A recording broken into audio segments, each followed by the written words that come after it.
Hello my dear guys, welcome back to my channel. ഇന്ന് നമ്മൾ ചെയ്യാൻ പോകുന്നത് അടിപൊളി ഒരു സ്വീറ്റാണ് കേട്ടോ. നല്ല ഒരു ഹൽവയാണ് നമ്മൾ ചെയ്യുന്നത്.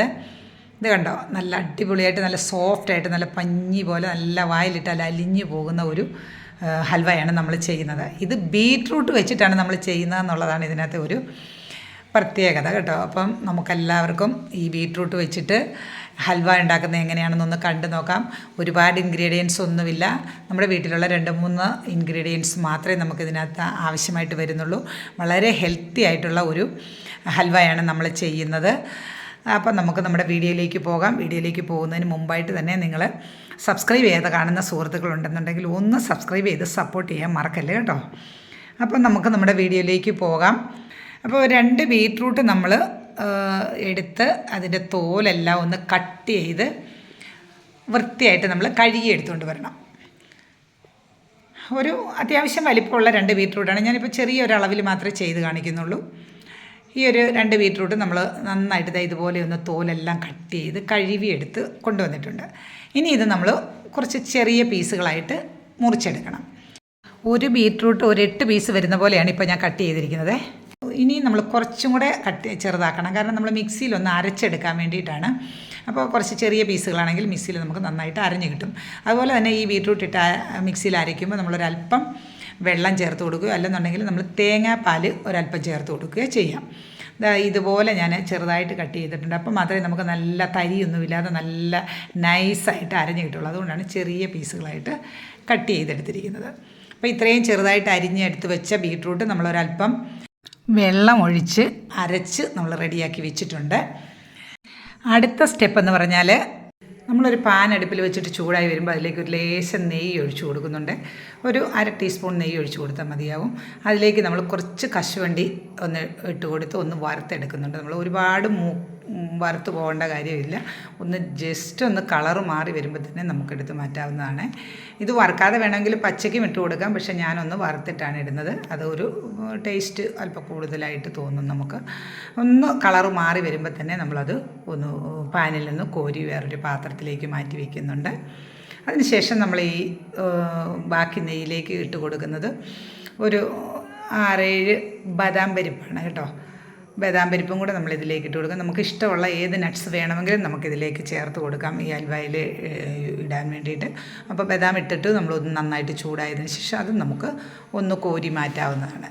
എന്നിട്ട് ഇത് ചൂടാറി കഴിയുമ്പോഴത്തേക്കും നമ്മളൊരു 2-3 പീസുകളായിട്ട് ഇതെല്ലാം ഒന്ന് കട്ട് ചെയ്ത് വെച്ചേക്കണം. അത് കഴിഞ്ഞ് നമ്മൾ ഇനി ഈ പാനിലേക്ക് ബാക്കി കുറച്ച് നെയ്യും കൂടെ നമ്മൾ ഒഴിച്ച് കൊടുക്കുവാണ്. ഒരു ടേബിൾ സ്പൂൺ അളവിന് നമ്മൾ നെയ്യ് ഒഴിച്ച് കൊടുക്കുന്നുണ്ട്.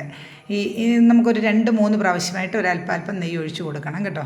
ഇപ്പം നമ്മൾ ആദ്യം ഒരു ടേബിൾ സ്പൂൺ നെയ്യ് ഒഴിച്ച് കൊടുത്തിട്ട് നമ്മൾ തോലൊക്കെ ചെത്തി കട്ട് ചെയ്ത് അരച്ച് വെച്ചിരുന്ന ബീട്രൂട്ടിൻ്റെ ആ ഒരു പൾപ്പെന്ന് തന്നെ പറയാം നമുക്ക്. ആ ബീട്രൂട്ട് നമ്മൾ ഇതിലേക്ക് ഇട്ട് കൊടുക്കുവാണേ. നമ്മൾ ബീട്രൂട്ട് വേണമെങ്കിൽ നമുക്ക് ഗ്രേറ്ററിൽ ഗ്രേറ്റ് ചെയ്തെടുക്കാം, പക്ഷേ ഞാൻ നന്നായിട്ട് നല്ല ഫൈനായിട്ട് അരച്ചെടുത്തിരിക്കുകയാണ് മിക്സിയിൽ. അപ്പോൾ നമുക്ക് പെട്ടെന്നത് വെന്ത് നല്ല റെഡിയായി കിട്ടുകയും ചെയ്യും. അപ്പോൾ ഇത് നമ്മൾ നന്നായിട്ടൊന്ന് വേവിച്ചെടുക്കണം. ഇല്ലെന്നുണ്ടെങ്കിൽ നമുക്ക് ഈ ബീട്രൂട്ടിൻ്റെ ഒരു പച്ച മണവും പച്ച ചോയൊക്കെ ഒന്ന് തോന്നാതിരിക്കാൻ വേണ്ടിയിട്ടാണ് നമ്മളൊന്ന് വേവിക്കുന്നത്. അപ്പം നമ്മൾ ഈ നെയ്യ് ഒഴിച്ച് നമ്മളൊന്ന് നന്നായിട്ട് മിക്സ് ചെയ്തതിന് ശേഷം ഇപ്പോൾ ഒന്ന് നന്നായിട്ട് ചൂടായി കഴിയുമ്പോഴത്തേക്ക് ലേശം വെള്ളമൊക്കെ ഇറങ്ങി തുടങ്ങും. ഈ സമയത്ത് നമ്മൾ അടപ്പ് വെച്ചിട്ട് ഒന്ന് അടച്ച് വെച്ച് വേവിക്കണം. മൂടി വെച്ച് വേവിക്കുന്നതിൻ്റെ ഇടയിൽ നമ്മൾ 1-2 പ്രാവശ്യം നമ്മളൊന്ന് മൂടി മാറ്റിയിട്ട് ഒന്ന് ഇളക്കി കൊടുക്കേണ്ടതായിട്ടും കൂടിയുണ്ട്. അടിക്ക് പിടിക്കാതിരിക്കണം. പിന്നെ മൊത്തത്തിൽ എല്ലായിടവും ഒന്ന് വേവ് ചെല്ലണമല്ലോ. അതുകൊണ്ട് നമ്മളൊന്ന് ഇടയ്ക്കിടയ്ക്ക് 1-2 പ്രാവശ്യം ഒന്ന് നമ്മൾ ഇളക്കി കൊടുക്കണം. അപ്പോൾ ഈ ബീട്രൂട്ടിലുള്ള വെള്ളം മുഴുവനും ഇറങ്ങി ആ വെള്ളം മുഴുവനും നമ്മൾ വറ്റിച്ചെടുക്കണം. ആ സമയം കൊണ്ട് ബീട്രൂട്ട് നന്നായിട്ട് വെന്ത് അതിൻ്റെ ആ ഒരു മണവും ഒരു പച്ചമണവും പച്ചച്ചുവയൊക്കെ മാറി കിട്ടുന്നതായിരിക്കും. ഇപ്പോൾ ഇതാ ചൂടായി വരുമ്പോൾ നമുക്ക് ബീട്രൂട്ടിൻ്റെ കളറും ഒക്കെ ഒന്ന് മാറി തുടങ്ങിയിട്ടുണ്ട്. ഒരു ലേശം കറുപ്പ് കളറിലേക്ക് വരുന്നുണ്ട്. ഇപ്പോൾ നോക്കിക്കുക, നന്നായിട്ട് ആ വെള്ളം മുഴുവനും വറ്റിയിട്ടുണ്ട്. ഇപ്പം നല്ലതായിട്ട് വെന്ത് കിട്ടിയിട്ടുണ്ട് ബീട്രൂട്ട്. ഇപ്പം നമ്മളിതിലേക്ക് ഒഴിച്ചു കൊടുക്കുന്നത് 1 ഗ്ലാസ് തേങ്ങാപ്പാലിൻ്റെ 1-ാം പാലാണ് കേട്ടോ. 2-3 പാലൊന്നും നമുക്ക് ആവശ്യമില്ല. നല്ല കട്ടിയായിട്ടുള്ള 1 ഗ്ലാസ് പാല് നമ്മളിതിലേക്ക് ഒഴിച്ചു കൊടുക്കുന്നുണ്ട്. തേങ്ങാപ്പാൽ ഒരു 1/4 ഗ്ലാസ് തേങ്ങാപ്പാൽ നമ്മൾ മാറ്റി വെച്ചേക്കണം. അത് നമുക്ക് വേറൊരു കാര്യം ചെയ്യാൻ വേണ്ടിയിട്ട് ആവശ്യമായിട്ട് വരും. അപ്പോൾ ഈ തേങ്ങാപ്പാൽ ഒഴിച്ചതിന് ശേഷം നമ്മൾ നന്നായിട്ടൊന്ന് മിക്സ് ചെയ്ത് കൊടുക്കുന്നുണ്ട്. ഇനി നമുക്ക് ഈ വെള്ളവും കൂടെ, ഈ തേങ്ങാപ്പാലിലുള്ള വെള്ളവും കൂടെ നന്നായിട്ട് വറ്റിച്ചെടുക്കേണ്ടതായിട്ടുണ്ട്. അപ്പോൾ നമ്മളൊന്ന് മൂടി വെച്ച് കുറച്ച് സമയം കൂടെ നമ്മളൊന്ന് തീ കത്തിക്കണം. ഇടയ്ക്ക് നമ്മൾ നേരത്തെ ചെയ്തതുപോലെ തന്നെ നമ്മൾ ഇടയ്ക്കൊന്ന് ഇളക്കി കൊടുത്തുകൊണ്ട് ഇരിക്കണം. അപ്പം നമ്മൾക്ക് ഈ സാധാരണ ഏത് അലുവയും ചെയ്യുമ്പോഴും നമ്മൾ ഇളക്കി കൊടുക്കുക എന്നുള്ളത് നല്ല ഒരു പ്രോസസ്സ് തന്നെയാണ്. കാരണം അടിക്ക് പിടിക്കാതെ നമ്മൾ സാധാരണ അലുവയൊക്കെ ചെയ്യുമ്പോൾ ചുവട് കട്ടിയുള്ള ഒരു പാത്രത്തിൽ അല്ലെങ്കിൽ ഒരു ഇരുമ്പ് ചീനച്ചട്ടിയിൽ അങ്ങനെയൊക്കെ ആയിരിക്കും ചെയ്യുന്നത്. അപ്പോൾ നന്നായിട്ട് അതിൻ്റെ ഒന്ന് അടിക്ക് പിടിക്കാനായിട്ട് സാധ്യതയുണ്ട്. അല്പം തീ കൂടി പോവുകയൊക്കെ ചെയ്ത് കഴിഞ്ഞാൽ. ഇതിപ്പോൾ നോൺ സ്റ്റിക്ക് പാത്രം ആകുമ്പോൾ നമുക്ക് അത്രയും പേടിക്കാനില്ല. എന്നാലും നമ്മൾ ഇടയ്ക്കിടയ്ക്ക് ഒന്ന് ഇളക്കി കൊടുത്തുകൊണ്ടേ ഇരിക്കണം. ഇപ്പോൾ ഇതാ വെള്ളമെല്ലാം ഒന്ന് വറ്റി വരുന്നുണ്ട്. കളർ തന്നെ മാറിയത് കണ്ട്. തേങ്ങാപ്പാൽ ഒഴിച്ചപ്പോൾ ഒരു വെള്ള കളർ ചേർന്ന് വന്നിട്ടുണ്ടായിരുന്നു. ആ കളറൊക്കെ മാറി തിരിച്ച് വീണ്ടും നമ്മുടെ ഒരു ബീട്രൂട്ടിൻ്റെ കളറിലേക്ക് തന്നെ വരുന്നുണ്ട്. ഇപ്പം നമുക്ക് ചേർത്ത് കൊടുക്കാനായിട്ട് ഒരു സാധനം എടുക്കണം. കോൺഫ്ലവർ. ഒരു 4 ടേബിൾ സ്പൂൺ കോൺഫ്ലവറാണ് ഞാനിപ്പോൾ എടുത്തിരിക്കുന്നത്. കോൺഫ്ലവർ മാത്രമേ നമ്മളിതിലേക്ക് വേറെ ഒരു ഐറ്റമായിട്ട് ചേർത്ത് കൊടുക്കുന്നുള്ളൂ. മീൻസ് എന്താ പറയുക, ഫ്ലോറായിട്ട് നമ്മൾ ചേർത്ത് കൊടുക്കുന്ന വരുന്ന അരിപ്പൊടിയോ അല്ലെങ്കിൽ മൈദാമാവോ ഒന്നും നമ്മൾ ചേർക്കുന്നില്ല. നമ്മൾ കുറച്ച് കോൺഫ്ലവർ മാത്രമാണ് ഇതിലേക്ക് ചേർത്ത് കൊടുക്കുന്നത്. ഒരു 4 ടേബിൾ സ്പൂൺ കോൺഫ്ലവർ എടുത്ത് വെച്ചിട്ട് അതിൽ നമ്മൾ എടുത്ത് മാറ്റി വെച്ചിരുന്ന ഒരു 1/4 ഗ്ലാസ് തേങ്ങാപ്പാലുണ്ടല്ലോ, അതും കൂടി നമ്മളൊന്ന് ഒഴിച്ച് മിക്സ് ചെയ്ത് വെക്കണം. ഈ സമയം ഈ വെള്ളമെല്ലാം വറ്റിക്കഴിഞ്ഞ സമയത്ത് നമ്മൾ ചേർത്ത് കൊടുക്കുന്നത് പഞ്ചസാരയാണ് കേട്ടോ. പഞ്ചസാര ഓരോരുത്തരുടെ ഇഷ്ടത്തിനനുസരിച്ച് മധുരത്തിന് കൂടുതലും കുറവും അനുസരിച്ച് ചേർക്കാം. എങ്കിലും ഹൽവ എന്ന് പറഞ്ഞാൽ നല്ല മധുരമുള്ള നല്ല സ്വീറ്റായിട്ടുള്ള ഒരു പലഹാരമാണല്ലോ. അപ്പോൾ നമ്മൾ അത്യാവശ്യം അതിന് മധുരം ചേർക്കേണ്ടത് തന്നെയാണ്. പിന്നെ ഓരോരുത്തർക്കും വീട്ടിൽ ഷുഗർ പേഷ്യൻറ്റിനൊക്കെ കൊടുക്കണമെന്നുണ്ടെങ്കിൽ കുറച്ച് മധുരം അധികം അവർക്ക് കൊടുക്കാതിരിക്കുന്നത് തന്നെയാണ് നല്ലത്. അത് നമ്മൾ ഒരിക്കലും പ്രിഫർ ചെയ്യത്തില്ല. അതുകൊണ്ട് പഞ്ചസാരയൊക്കെ അവരവരുടെ ഇഷ്ടത്തിന് ചേർക്കുക. ഇപ്പം നമ്മളിതാ കോൺഫ്ലവറിൽ നമ്മൾ എടുത്ത് വെച്ചിരുന്ന തേങ്ങാപ്പാൽ ഒഴിച്ചൊന്ന് മിക്സ് ചെയ്ത് അതും കൂടി നമ്മളിതിലേക്ക് ഒഴിച്ചു കൊടുക്കുന്നുണ്ട്. ഈ കോൺഫ്ലവറൊക്കെ ഒഴിച്ചു കൊടുക്കുന്നത് ഒരു നല്ല എന്താ പറയുക, നല്ല സോഫ്റ്റായിട്ടുള്ള ഒരു ഹൽവയാണ് നമുക്ക് കിട്ടുന്നത് കേട്ടോ. അതിന് വേണ്ടിയിട്ടും കൂടിയാണ് നമ്മൾ ഈ കോൺഫ്ലവർ ഒന്ന് ചേർത്ത് കൊടുക്കുന്നത്. പിന്നെ ഇത് നമ്മൾ കോരി വെച്ച് ഒന്ന് സെറ്റാക്കി കട്ട് ചെയ്യുകയൊക്കെ ചെയ്യുമ്പോഴത്തേക്കൊന്ന് പിടിച്ചിരിക്കുകയൊക്കെ ചെയ്യണമല്ലോ. അതൊരു നല്ല ടേസ്റ്റായിട്ടും ഒക്കെ കിട്ടാൻ വേണ്ടിയിട്ടാണ് നമ്മൾ. പക്ഷേ മൈദയൊന്നും ചേർക്കരുത്, കോൺഫ്ലവർ കുറച്ച് ചേർത്താൽ മതിയാവും. നല്ല ടേസ്റ്റായിട്ടുള്ള നല്ല പഞ്ഞി പോലെ സോഫ്റ്റായിട്ടുള്ള, വായിൽ വെച്ചാൽ അലിഞ്ഞു പോകുന്ന രീതിയിലുള്ള ഒരു ഹൽവയാണ് നമുക്ക് കിട്ടുന്നത്. ഈ ഒരു പരുവമായി കഴിയുമ്പോഴത്തേക്ക് നമ്മളൊരു 4 ഏലക്കായുടെ കുരു എടുത്ത് നന്നായിട്ട് പൊടിച്ച് നമ്മളിതിലേക്ക് ചേർത്ത് കൊടുത്തിട്ടുണ്ട്. അത് നമ്മൾ നന്നായിട്ട് ഇളക്കി കൊടുത്തു. അതിനുശേഷം നമ്മൾ ഈ സമയം കുറച്ച് നെയ്യും കൂടെ ചേർത്ത് കൊടുക്കുന്നുണ്ട്. ഞാൻ പറഞ്ഞായിരുന്നല്ലോ ആദ്യം തന്നെ 2-3 പ്രാവശ്യമായിട്ട് നമ്മൾ കുറച്ചായിട്ട് നെയ്യ് ഒരു ടേബിൾ സ്പൂൺ വീതം നെയ്യ് നമ്മൾ ചേർത്ത് കൊടുക്കണം. ഈ നെയ്യിലാണ് നന്നായിട്ട് ഈ ഹൽവ എന്ന് നന്നായിട്ട് വരണ്ട് കിട്ടേണ്ടത്. ഏകദേശം ഹൽവ ആയിക്കൊണ്ടിരിക്കുന്നുണ്ട്. വെള്ളമെല്ലാം വറ്റി നമ്മുടെ പാത്രത്തിൽ നിന്ന് ഹൽവ വിട്ട് വരാൻ തുടങ്ങിയിട്ടുണ്ട്. നോൺ സ്റ്റിക്ക് ആയതുകൊണ്ട് അടിക്ക് പിടിക്കുമെന്ന് നമ്മൾ പേടിക്കേണ്ട ആവശ്യമില്ല. എങ്കിൽ തന്നെയും നമ്മൾ ഇളക്കി കൊടുത്തുകൊണ്ടേയിരിക്കണം.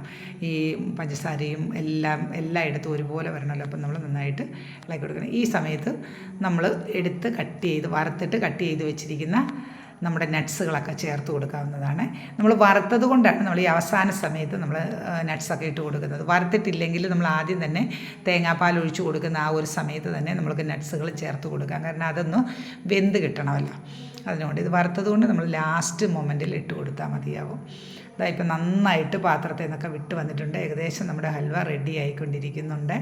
ഇനി അധികം സമയമൊന്നും വേണ്ട. നമ്മളെല്ലാം കൂടെ ഒന്ന് നന്നായിട്ടൊന്ന് മിക്സ് ചെയ്ത് മടക്കി ചേർക്കുകയാണ്.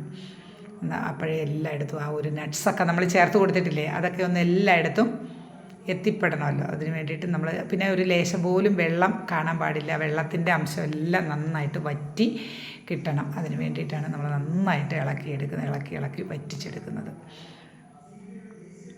ഈ ഹൽവ കുറേ ദിവസം നമുക്ക് പുറത്ത് വെച്ച് തന്നെ ഉപയോഗിക്കാം കേട്ടോ. ഈ സമയത്ത് നമ്മളൊരു ഹൽവ മാറ്റാനുള്ള ബൗളിലേക്ക് ഒരല്പം നെയ്യ് ഒഴിച്ചു കൊടുത്ത് അതൊന്ന് നന്നായിട്ടൊന്ന് തേച്ച് പിടിപ്പിച്ചിട്ടുണ്ട് പാത്രത്തിൽ. അതിലേക്ക് നമ്മൾ ചൂടോടുകൂടി തന്നെ നമ്മൾ ഈ ഒരു ഹൽവ റെഡിയായത് ഒഴിച്ചു കൊടുക്കുവാണേ. ഇപ്പം നമ്മൾ ഒന്ന് തവി വെച്ചിട്ടോ സ്പൂൺ വെച്ചിട്ടോ നമ്മളൊന്ന് ലെവൽ ചെയ്യണം. മേൽവശമൊക്കെ ഒന്ന് എല്ലായിടും ഒന്ന് നല്ല ലെവലാക്കി എടുക്കാൻ വേണ്ടിയിട്ട്. കാരണം നമ്മൾ കട്ട് ചെയ്ത് കഴിക്കാൻ വേണ്ടിയാണ് ഞാനിപ്പോൾ ഇങ്ങനെ ചെയ്യുന്നത്. ഇത് നമുക്ക് കട്ട് ചെയ്യാതെ ബൗളിലേക്ക് കോരി വെച്ചിട്ട് സ്പൂൺ കൊണ്ട് വേണമെങ്കിൽ കോരി കഴിക്കാവുന്നതാണ്. എന്തായാലും നിങ്ങളെല്ലാവരും ഇതൊന്ന് ട്രൈ ചെയ്ത് നോക്കണം. കഴിക്കുക നോക്കിയാൽ എന്തൊരു നല്ല കളറ്. നമ്മൾ എന്തെങ്കിലും ഒരു കളറും ആർട്ടിഫിഷ്യലായിട്ട് ഒന്നും ചേർത്തിട്ടില്ല. ആ ബീട്രൂട്ടിൻ്റെ ഒരു കളർ മാത്രം. ബീട്രൂട്ട് നല്ല കളറുള്ള ഒരു വെജിറ്റബിളാണല്ലോ. അപ്പോൾ അതിൻ്റെ ഒരു കളറ് മാത്രമാണ്. നിങ്ങളെല്ലാവരും ഇതൊന്ന് ട്രൈ ചെയ്ത് നോക്കണം. അധികം ഇൻഗ്രീഡിയൻസ് ഒന്നുമില്ല. സാധാരണക്കാർക്ക് നമുക്ക് നമ്മുടെ വീട്ടിൽ ചെയ്യാൻ പറ്റുന്ന ഒരു സ്വീറ്റാണ്. നമ്മുടെ കുഞ്ഞുങ്ങൾക്ക് ഹെൽത്തിന് നല്ലതാണ്. നമ്മളൊന്നും ഒരു മൈദയോ മറ്റൊന്നും നമ്മൾ ചേർത്തിട്ടില്ല. കുറച്ച് ബീട്രൂട്ട്, അല്പം കോൺഫ്ലവർ, ഒരല്പം നട്ട്സ്, അല്പം നെയ്യൊക്കെ മാത്രമാണ് നമ്മൾ ചേർത്തിരിക്കുന്നത്. ലേശം പഞ്ചസാര, ഇത്രയൊക്കെ നമ്മൾ ചേർത്തിട്ടുള്ളൂ. അതുകൊണ്ട് എല്ലാവർക്കും നമുക്ക് വീട്ടിൽ ചെയ്യാവുന്നതാണ്. അധികം സമയമൊന്നുമില്ല, വലിയ ബുദ്ധിമുട്ടില്ലാതെയൊക്കെ നമുക്ക് ഹൽവയൊക്കെ കഴിക്കണമെന്ന് തോന്നുമ്പോൾ ഓടി കടയിലേക്കൊന്നും പോകേണ്ട ആവശ്യമില്ല. നമ്മുടെ വീട്ടിലൊരു ബീട്രൂട്ട് ഉണ്ടെങ്കിൽ നമുക്ക് ചെയ്ത് നമ്മുടെ കുഞ്ഞുങ്ങൾക്ക് നല്ല ഹെൽത്തി ആയിട്ടുള്ള ഒരു ഹൽവ ഉണ്ടാക്കി കൊടുക്കാവുന്നതാണ്. ഇതാ ഞാനിപ്പോൾ ഒരു ബൗളിലേക്ക് കമഴ്ത്തി വെച്ച് ഒന്ന് ഡീമോൾഡ് ചെയ്ത് എടുത്തിട്ടുണ്ട്. ഇനി നമ്മൾക്കത് കട്ട് ചെയ്ത് വയ്ക്കാം. നല്ല സോഫ്റ്റായിട്ട്, ഇതാ കത്തി തന്നെ നല്ല സോഫ്റ്റായിട്ട് തന്നെയാണ് ഈ ഒരു ഹൽവ ഇരിക്കുന്നത് കേട്ടോ. വളരെ നല്ല സോഫ്റ്റ് എന്ന് പറഞ്ഞു കഴിഞ്ഞാൽ നല്ല സോഫ്റ്റാണ്, നല്ല ടേസ്റ്റുമാണ്. ടേസ്റ്റ് എന്ന് പറഞ്ഞാൽ അപാര ടേസ്റ്റാണ് കേട്ടോ. നമ്മൾ വായിലിട്ടാൽ അലിഞ്ഞു പോകുന്ന ഒരു ഹൽവയാണ് നമുക്ക് ബീട്രൂട്ട് കൊണ്ട് ചെയ്താൽ കിട്ടുന്നത്. അതുകൊണ്ട് ബീട്രൂട്ട് സാധാരണ നമ്മളൊരു പച്ചടി വയ്ക്കുക, തോരൻ വയ്ക്കുക, മെഴുക്കുരട്ടി വയ്ക്കുക, ഇങ്ങനെയൊക്കെയുള്ള കറികൾക്കാണ് ഉപയോഗിക്കുന്നത്. ഇങ്ങനെയും കൂടി നമുക്കൊന്ന് ചെയ്ത് നമ്മുടെ കുഞ്ഞുങ്ങൾക്ക് കഴിക്കാനൊക്കെ കൊടുക്കുക. ഇതിൻ്റെ കളറൊക്കെ നന്നായിട്ടുള്ളത് കൊണ്ട് തന്നെ കുഞ്ഞുങ്ങൾ ഇഷ്ടപ്പെട്ട് കഴിക്കുകയും ചെയ്യും. ചിലപ്പോൾ ചില പിള്ളേർക്കൊന്നും കറിയായിട്ടൊന്നും വെച്ച് കൊടുത്താൽ ഇഷ്ടപ്പെടത്തില്ല. അപ്പോൾ ഇങ്ങനെയൊക്കെ ചെയ്ത് കൊടുത്ത് നമ്മുടെ കുഞ്ഞുങ്ങളെ നമുക്ക് ബീട്രൂട്ടൊക്കെ കഴിപ്പിക്കാൻ പറ്റും. അപ്പോൾ നിങ്ങൾക്ക് എല്ലാവർക്കും ഇഷ്ടപ്പെട്ടിട്ടുണ്ടെന്നുണ്ടെങ്കിൽ നിങ്ങൾ ഈ വീഡിയോ മറ്റുള്ളവർക്കും കൂടെ ഒക്കെ ഒന്ന് ഷെയർ ചെയ്ത് കൊടുക്കണം. അതുപോലെ തന്നെ നമ്മുടെ ചാനൽ സബ്സ്ക്രൈബ് ചെയ്യാതെ കാണുന്ന സുഹൃത്തുക്കളുണ്ടെങ്കിൽ ഒന്ന് സബ്സ്ക്രൈബ് ചെയ്യുകയും ലൈക്ക് ചെയ്യുകയൊക്കെ ചെയ്തേക്കണേ. Thanks for watching.